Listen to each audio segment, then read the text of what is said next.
श्री शिवाय नमस्तुभ्यम। हर हर महादेव। स्वागत है आपका हमारे चैनल वास्तविक जानकारी पर। दोस्तों, कल का दिन हम सभी के लिए बहुत ही खास है क्योंकि कल पड़ रहा है पौष मास का पहला शनिवार और इस साल का आखिरी शनिवार। पूज्य गुरुजी ने कहा कि इस दिन आपको सिर्फ 11 काले तिल के दानों से और एक बेलपत्र से शिवलिंग के सामने एक ऐसा विशेष उपाय करना है जो आपके जीवन की सारी समस्याओं को समाप्त करने के लिए है, धन दौलत को बढ़ाने के लिए है, संपत्ति जायदाद को बढ़ाने के लिए, मान सम्मान, व्यापार नौकरी को प्राप्त करने के लिए, जीवन में किसी प्रकार के संकट चल रहे हैं, समस्याएं चल रही हैं तो उनको समाप्त करने के लिए है, रोग बीमारी को दूर करने के लिए है और आपके जीवन को सुख समृद्धि से भरने वाला उपाय है। तो चलिए जानते हैं पूज्य गुरु जी द्वारा बताए गए इस विशेष उपाय के बारे में। लेकिन उससे पहले एक प्रार्थना, अगर आप चैनल पर नए हैं तो कृपया चैनल को सब्सक्राइब अवश्य कर लें। देखिए, ये वीडियो हमारे लिए बहुत ही खास होने वाला है क्योंकि इस वीडियो में हम लोग पूज्य गुरुजी द्वारा बताए गए कुछ बहुत ही खास उपायों के बारे में जानेंगे। गुरुजी के ये उपाय आपके जीवन की सारी समस्याओं को समाप्त करने के लिए है और अगर आप इनमें से पहला उपाय जो आपको काले तिल के दाने से करना है, अगर आप वो उपाय कर लेते हैं, यानी आप शिवलिंग में शनिवार के दिन काले तिल के दाने समर्पित कर देते हैं, तो इससे आपको महादेव साथ ही साथ भगवान विष्णु और इसी साथ शनि देव की कृपा प्राप्त हो जाती है। यानी एक साथ हमें इन तीनों की कृपा प्राप्त करने के लिए ये तिल वाला उपाय जरूर करना चाहिए। चलिए जानते हैं गुरुजी द्वारा बताए गए इस सबसे अचूक उपाय के बारे में। इस उपाय के लिए आपको एक लोटा जल ले लेना है। तांबे के पात्र में आपको अपने घर से जल ले लेना है और इसी के साथ आपको ले लेना है 22 काले तिल के दाने।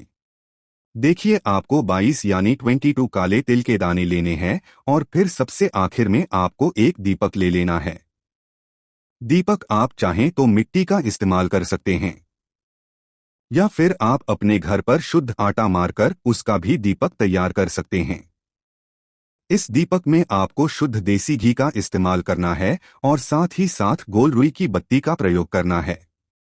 देखिए, पूज्य गुरु जी अपनी शिव महापुराण की कथा में कई बार ये बात बता चुके हैं कि शिवालय में हम लोग गोल रुई की बत्ती का भी दीपक प्रज्वलित कर सकते हैं और लंबी रुई की बत्ती का भी दीपक प्रज्वलित कर सकते हैं। अब ये तीनों सामग्री लेकर आपको पहुंच जाना है। ये उपाय आप सुबह से लेकर शाम तक किसी भी समय कर सकते हैं। शिवालय पहुंचने के बाद सबसे पहले आप जो एक लोटा जल लेकर गए हैं, उस जल में 11 काले तिल के दाने डाल लेंगे। देखिए, आप जो 22 काले तिल के दाने लेकर आए हैं, उनमें से 11 काले तिल के दाने इसी एक लोटे जल में डाल लीजिए। एक एक करके काले तिल के दाने डालिए और एक एक काले तिल के दाने पर ओम नमः शिवाय मंत्र का स्मरण करते जाइए।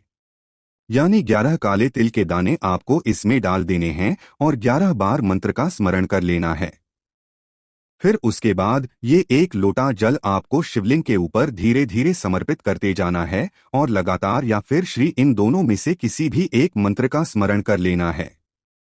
इसके बाद आप जो एक दीपक लेकर गए हैं, उस दीपक को आप वहीं शिवलिंग के आसपास कहीं पर रख दीजिए, इसे प्रज्वलित कर लीजिए और महादेव से अपनी मनोकामना बोल लीजिए। जो भी आपकी विशेष मनोकामना है, जिस काम के लिए आप ये उपाय कर रहे हैं, चाहे आप अपनी नौकरी प्राप्त करने के लिए कर रहे हों, जीवन के कष्टों का, समस्याओं का अंत करने के लिए कर रहे हों, अपने जीवन में चल रहे कर्ज की समस्या को समाप्त करके धनधान्य को बढ़ाने के लिए अगर आप ये उपाय कर रहे हों या कोई भी आपकी मनोकामना उसके लिए ये उपाय कर रहे हैं, तो आपको उस मनोकामना को भूलना है। और फिर ये 11 काले तिल के दाने, आपके पास 22 काले तिल के दाने थे, 11 काले तिल के दाने आपने एक लोटे जल में लिया और अब बचे हुए ये 11 काले तिल के दाने आपको इसी प्रज्वलित किए हुए दीपक के अंदर डाल देना है और फिर उसके बाद वहीं शिवलिंग के सामने थोड़ी देर बैठकर फिर वापस अपने घर आ जाना है।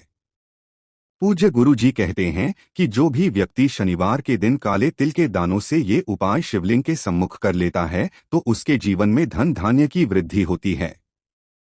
अगर उसके जीवन में समस्याएं, संकट, कष्ट, परेशानियां बहुत ज्यादा हैं तो वो भी धीरे धीरे समाप्त होने लग है और अगर उसके जीवन में कर्ज की समस्या है तो उससे भी उसे बहुत ही जल्द छुटकारा मिल जाता है। इस उपाय को आप लगातार 5 शनिवार भी कर सकते हैं, लगातार 7 शनिवार भी कर सकते हैं, या फिर आप 2 शनिवार भी लगातार कर सकते हैं। गुरुजी कहते हैं, अगर आप 5 शनिवार लगातार इस उपाय को कर लेते हैं तो आपके सारे संकट समाप्त हो जाएंगे। अब जानते हैं गुरुजी द्वारा बताए गए दूसरे खास उपाय के बारे में। ये उपाय आपकी विशेष मनोकामना को परिपूर्ण करने के, कोई ऐसी मनोकामना जो आपकी परिपूर्ण नहीं हो पा रही है। कई उपाय कर लिए हैं, कई व्रत रख लिए हैं, लेकिन आपकी मनोकामना अधूरी है, तो इस नए साल की शुरुआत में आपको अपनी मनोकामना परिपूर्ण करने के लिए ये उपाय जरूर करना चाहिए। इस उपाय के लिए आपको 1 लोटा जल ले लेना है। तांबे के पात्र में आप अपने घर से 1 लोटा जल ले लीजिए और इसी के साथ 2-4 बूंद आप शहद ले लीजिए। आधे से भी आधा चम्मच शहद ले लीजिए, यानी 2-4 बूंद शहद ले लीजिए। और सबसे आखिर में आप ले लेनी है महादेव को जो सबसे ज्यादा प्रिय है, यानी बेलपत्र। 1 बेलपत्र आपको ले लेना है। अगर आपके पास बेलपत्र नहीं है तो शिवलिंग के ऊपर चढ़ी हुई बेलपत्र को उठाकर जल से सिद्ध करके फिर आप उसका भी इस्तेमाल कर सकते हैं। बस आपको ध्यान रखना है कि ये बेलपत्र कहीं से भी कटी नहीं होनी चाहिए। और बेलपत्र की डंडी के आखिर में जो होती है, यानी जो डंठल होता है, वो भी नहीं होना चाहिए। अब ये सारी सामग्री लेकर आपको शिवालय पहुंच जाना। शिवालय पहुंचने के बाद आप सबसे पहले जो 1 लोटा जल लेकर आए हैं उसको धीरे धीरे शिवलिंग के ऊपर समर्पित करते जाइए और महादेव के बहुत ही प्रिय मंत्र ओम नमः शिवाय या फिर श्री शिवाय नमः, इन दोनों में से किसी भी एक मंत्र का स्मरण करते जाइए। इसके बाद आप जो 1 बेलपत्र लेकर आए हैं, देखिए बेलपत्र की जो सबसे आगे वाली पत्ती है, यानी बेलपत्र की जो सबसे बड़ी पत्ती है, बेलपत्र की जो आगे वाली पत्ती होती है वो सबसे बड़ी पत्ती होती है, और उसी पत्ती में चिकनी आपको शहद लगा देना है। पूरी पत्ती में आपको चिकनी साइड में शहद लगाते जाना है और ओम नमः शिवाय मंत्र का स्मरण करते जाना है। शहद लगाने के बाद इस बेलपत्र को आप अपनी हथेली में रखेंगे। महादेव से प्रार्थना करेंगे कि आपकी ऐसी ऐसी मनोकामना है जो कई व्रत करने के बाद, कई उपाय करने के बाद अभी तक परिपूर्ण नहीं हो पा रही है। मेरे जीवन में धन की बहुत ज्यादा समस्या है, व्यापार की बहुत ज्यादा समस्या चल रही है, नौकरी नहीं प्राप्त हो पा रही है, विवाह नहीं हो पा रहा है, मकान जमीन से बहुत ज्यादा परेशान रहते हैं। किसी भी प्रकार की आपकी मनोकामना है तो उस मनोकामना का स्मरण करिए और फिर ये 1 बेलपत्र आपको शिवलिंग में चिपका देनी है, यानी शिवलिंग में समर्पित कर देना है। ये आपको शिवलिंग के ऊपर नहीं रखना है, बल्कि शिवलिंग के साइड में कहीं पर भी चिपका देना है। बेलपत्र की जो डंडी होगी वो नीचे की तरफ रहेगी और बेलपत्र की चिकनी साइड का हिस्सा, यानी जिस तरफ आपने शहद लगाया है, वो शिवलिंग में टच करेगा और फिर उसके बाद 1-2 मिनट वहीं शिवलिंग के सामने बैठकर फिर वापस अपने घर आ जाना है। पूज्य गुरु जी कहते हैं कि जब आपको ऐसा लगे कि पशुपतिनाथ का व्रत करने के बावजूद भी मनोकामना परिपूर्ण नहीं हो पा रही है, कई उपाय करने के बावजूद भी मनोकामना परिपूर्ण नहीं हो पा रही है, तो इस उपाय को आप किसी भी विशेष तिथि में कर लीजिएगा। आप चाहें तो सोमवार के दिन कर लीजिएगा, या फिर किसी भी एकादशी में, या फिर किसी भी प्रदोष में, या फिर किसी भी मासिक शिवरात्रि में इस उपाय को सिर्फ बार करिएगा। गुरुजी कहते हैं कि आपकी जैसी भी मनोकामना होगी तो महादेव की कृपा से बहुत ही जल्द परिपूर्ण हो जाएगी। अब जानते हैं गुरुजी द्वारा बताए गए सबसे आखिरी उपाय के बारे में। ये उपाय भी आपके जीवन में संकटों को समाप्त करने के लिए है, रुके हुए कार्यों को सफल करने के लिए है, जीवन में धन धान्य की प्राप्ति करने के लिए है। देखिए, इस उपाय के लिए आपको फिर से वही सामग्री ले लेनी है। आपको 1 लोटा जल ले लेना है, के पात्र में अपने घर से जल ले लेना है। इसी के साथ आपको थोड़ा सा शहद ले लेना है और सबसे आखिर में आपको 1 बेलपत्र ले लेनी है। अब ये तीनों सामग्री लेकर आपको पहुंच जाना है शिवालय। ये उपाय भी आप सुबह से लेकर शाम तक किसी भी समय कर सकते हैं।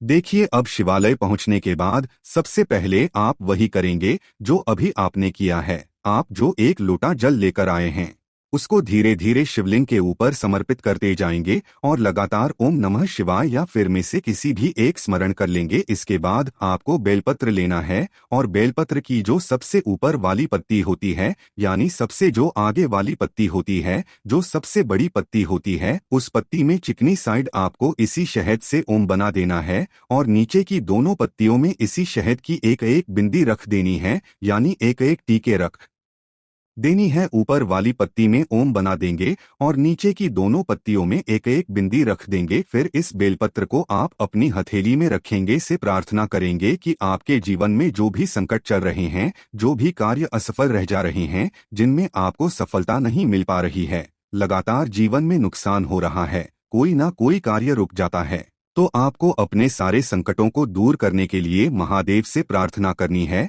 और फिर ये एक बेलपत्र शिवलिंग के ऊपर समर्पित कर देनी है। पूज्य गुरु जी कहते हैं कि जो भी व्यक्ति इस बेलपत्र वाले उपाय को कर लेता है तो उसके जीवन के सारे महादेव की कृपा से बहुत ही जल्दी समाप्त हो जाते हैं और उसको भी सुख समृद्धि तथा वैभव की प्राप्ति होती है। तो दोस्तों, ये थे पूज्य गुरु जी द्वारा बताए गए कुछ बहुत ही खास उपाय। अगर आपको जानकारी अच्छी लगी हो तो वीडियो लाइक करिएगा, साथ ही साथ चैनल को सब्सक्राइब जरूर कीजिएगा। श्री शिवाय नमस्तु भीयम, हर हर महादेव।